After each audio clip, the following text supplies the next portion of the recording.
All right, folks, game day in Philly, and Raptors trying to break away from a bad loss last night. Let's face it. I mean, when Jay Triano curses at halftime, and Reggie Evans talks about getting heart transplants, and guys talk about no effort, and as bad as it was, Eric, it might have been one of those 10 nights. We always talk about it. The 10 that you're great and everything goes your way. The 10 that no matter what happens, you're not going to win.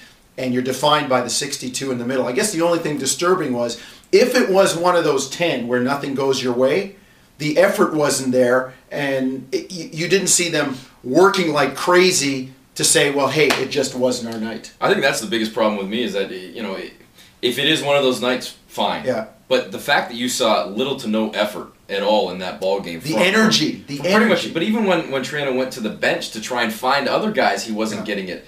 And I mean, Triano even said it after the game, singling out a guy like Julian Wright, a guy who's usually bringing that energy. He didn't have it last night. I don't know if it's fair to single out Joey Dorsey because he only came in the last 5 minutes. But even going to a guy like Marcus Banks, who doesn't see a lot of action, going over Jose Calderon saying, I'm going to Banks just to see if he'll give me something. You were getting it from nobody last night.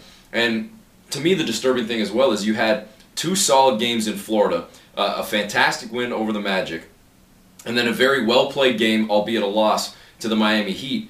You got a day off. You go back to practice. You've got a shoot around. You have a good practice, according to Jay Triano, to a very intense practice in Miami. You should be carrying some confidence from those 2 games, and instead you completely look discombobulated and just out of sorts totally. So now I'm interested in seeing more so what happens tonight. I know back in Toronto, even on our own radio station, it's fire Colangelo and fire Triano and trade Bargnani and get rid of this guy and everything. And I can understand the frustration from the fan base and everybody else because it's not good right now. But at the same time, I would say most of that conversation or more of that conversation would be better tomorrow based on how the team plays tonight. Because I'm more interested in knowing, was that a blip on the radar? Was that one of the 10? Or is this a bad trend that is starting or that is being established right now by the Raptors? What team shows up tonight? How do they play tonight? And can they finish this road trip with a victory and go home no worse than when they left? Or are they going to go home worse than they left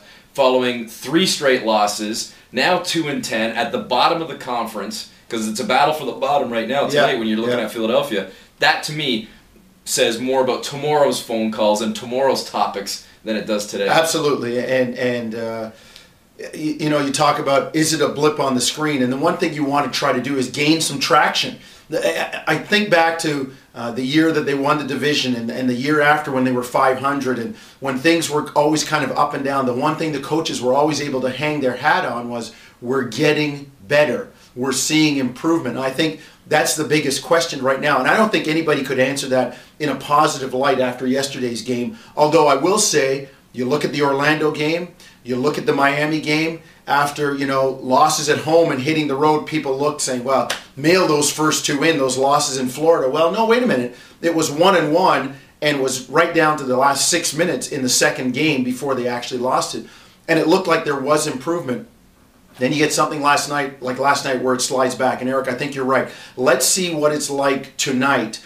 Is there a bounce back? There's the old adage that says, you're never as good as you think you are when you win, and you're never as bad as you think you are when you lose. Let's see if they can find some middle ground and show that was a blip yesterday. Well, and that's the thing. You and I were talking about earlier when we went out to lunch, right? And you made the comparison that as long as the team is going like this, trending upwards, even if they're not winning, but they're trending upwards and you're seeing positive signs. But so far with the Raptors, it's been this.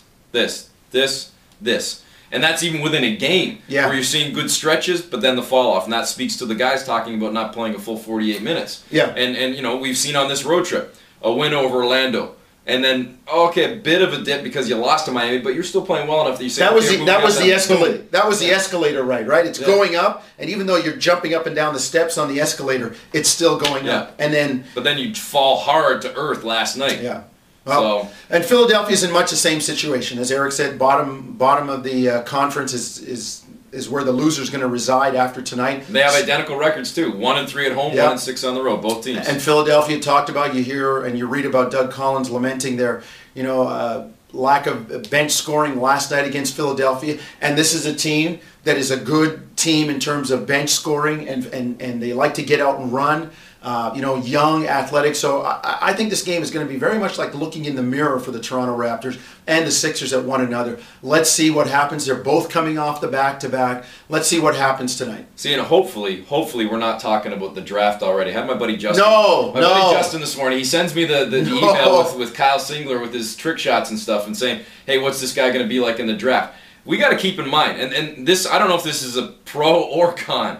It's what, November 16th, 17th? What the hell 17th. 17th. 2 weeks. The season started, 3, right? October 27th. 3 weeks. So that's 3 days plus, so it's 20 days. 21 days. 3 weeks exactly. Yeah. The season is 3 weeks old. It's 11 games old. There's still 71 games remaining, including tonight, and 5 months. Now, that might be a con based on the way things are going, but it might be a pro in that don't bury things right now. Let's give it a little while to breathe. But there's no doubt this current makeup of things can't continue because it's got to start going on the rise at some point. Yeah. There's absolutely every reason to be talking about this guy and that guy and this trade and that trade and everything else. Got some trends to look at. Hopefully it's not a long year because I'll be going gray like Jonesy. I mean, I'm already going bald, but now I'll be going bald and gray. No. If they're lucky enough to stay in there long enough, you better hope that they go gray. You can make me all gray right now. Just stop falling out, please. You can dye it if they're gray.